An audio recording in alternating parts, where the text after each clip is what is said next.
for Faith book, the book of faith, the Word of God, the Bible. Hello, magandang gabi po sa inyong lahat dyan sa Philippines. At nararamdaman natin ang lamig, lalo na dito sa Seattle, Washington, USA. Sobrang lamig sa labas. Hindi ka makakalabas ng walang jacket. Dito lang sa loob, nasa loob ka na, malamig pa rin. Anyway, um, Merry Christmas to all of you.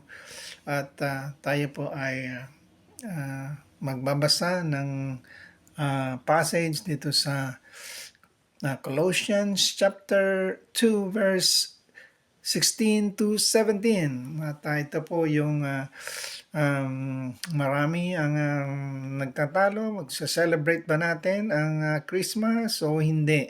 Kasi tayo ay mga Kristiyano na at hindi na tayo kailangan mag-celebrate ng Christmas. Ganito po ang sinasabi sa Colossians chapter 2 verse 16 to 17. Therefore, do not let anyone judge you by what you eat or drink, or with regards to religious festivals, a new moon celebration, or a Sabbath day. These are shadows of the things that were to come, the reality, however,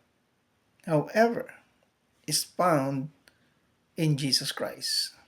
So, lahat daw ng mga ang sabi po ay ang lahat ng mga festivals, new moon celebrations, Sabbath days, lahat yon ay tumutungkol sa Panginoong Hesus. At ang Panginoong Hesus ang nasa Kanya. Jesus Christ is the body of all those shadows. Shadows lang pala yon.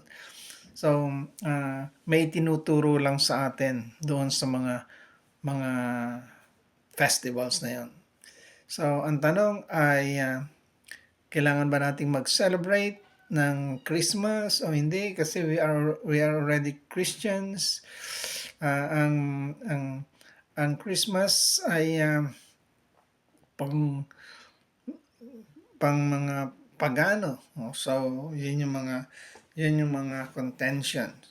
So, ganito po. Ang Christmas ay merong dalawang mukha. Merong materialistic Christmas at merong spiritual Christmas. At alam po natin kung saan tayo doon. So, hindi po tayo dapat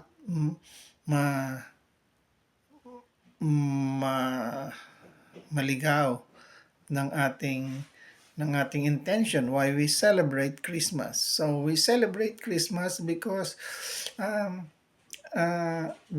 of the love of God to us. Binigyan niya tayo ng regalo.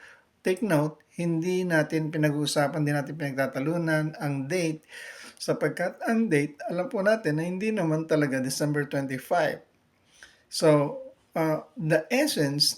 yung essence na ating celebration is that Jesus Christ was born, at ito po yung ating celebration. No, ang Panginoong Hesus ay pinanganak upang tayo ay tubusin sa ating mga kasalanan. At ito, dahil dito tayo ay nagse-celebrate.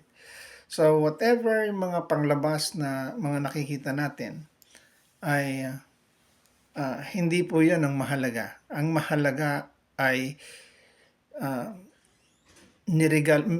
binigyan tayo ng regalo ng Diyos. Walang iba kundi ang Panginoong Hesus. The question is,